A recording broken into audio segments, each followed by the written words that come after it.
नहीं मैम, ये झूठ बोल रहे हैं, ऐसा कुछ नहीं है। आपकी सैलरी कितनी है? मैम मेरी सैलरी वो 50,000 है। आप इनकी सैलरी क्यों काटते हैं, बताएंगे?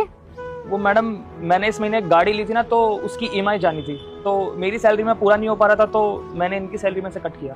50,000 सैलरी होने के बावजूद आप इन लोगों की सैलरी में से पैसे काट रहे हैं और अपनी गाड़ी की ईएमआई भर रहे हैं। इतनी ज्यादा सैलरी मिलती है आपको, उसके बावजूद आप इनके हक के पैसे मार रहे हैं। और एक बात बताएंगे, कब से आप इन लोगों को इनकी सैलरी से आधी सैलरी दे रहे हैं? अरे नहीं मैम, मैंने तो सिर्फ इसी महीने ऐसा किया है।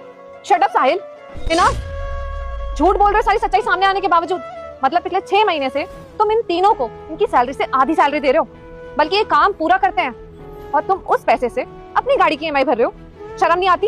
इतने सीनियर एम्प्लॉय हो, तुम पे भरोसा करती हूँ मैं कि तुम सब लोगों को टाइम पे सैलरी देते हो। तुम पे इतनी बड़ी जिम्मेदारी दे रखी है मैंने, और तुम उस जिम्मेदारी का मिसयूज कर रहे हो।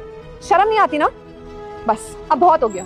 वो तो मुझे पता नहीं था कि मेरे पीठ पीछे ये सब कुछ चल रहा है। अगर पता होता ना, कभी ऐसा होने नहीं देती मैं। अब तुम अपनी गलती का प्रायश्चित करोगे। तुम्हारे पास 2 ऑप्शन है, या तो तुम इस नौकरी को छोड़ो, नहीं तो तुम इनके जितने भी पैसे तुमने लिए ना वो सब वापस करो और इनको 1 महीने की सैलरी एक्स्ट्रा दोगे। लेकिन मैम मैं ऐसा कैसे करूंगा? मेरे खुद के अपने खर्चे हैं, मेरी गाड़ी की ईएमआई जाती है और मुझे घर में भी पैसे देने होते हैं। मैम मैं मैनेज नहीं कर पाऊंगा। तुम अपना खर्चा कैसे उठाओगे कैसे नहीं, ये हमारी जिम्मेदारी नहीं है। तुम्हें ये सब कुछ करने से पहले सोचना चाहिए था।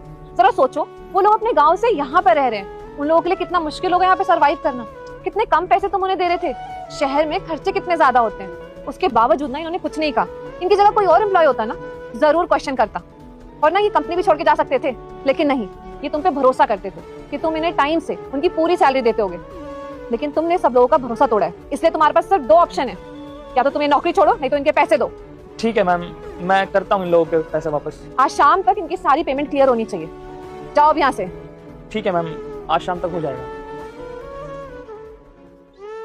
और आप तीनों देखिए, मैं हाथ जोड़ के आप तीनों से माफी मांगना चाहती हूँ कि मेरी वजह से आप लोगों को इतना बड़ा नुकसान हुआ।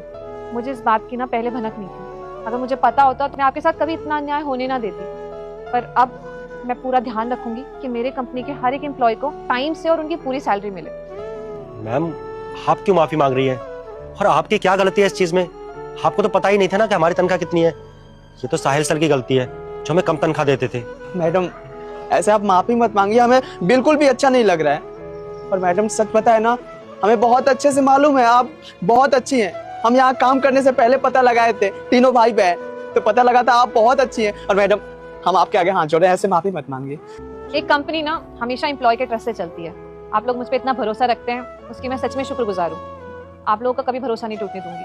आप लोग मन लगा के काम करिए, आपको अपनी पूरी सैलरी मिलेगी। और हाँ, एक बात और, जब भी आपको लगे ना आपके साथ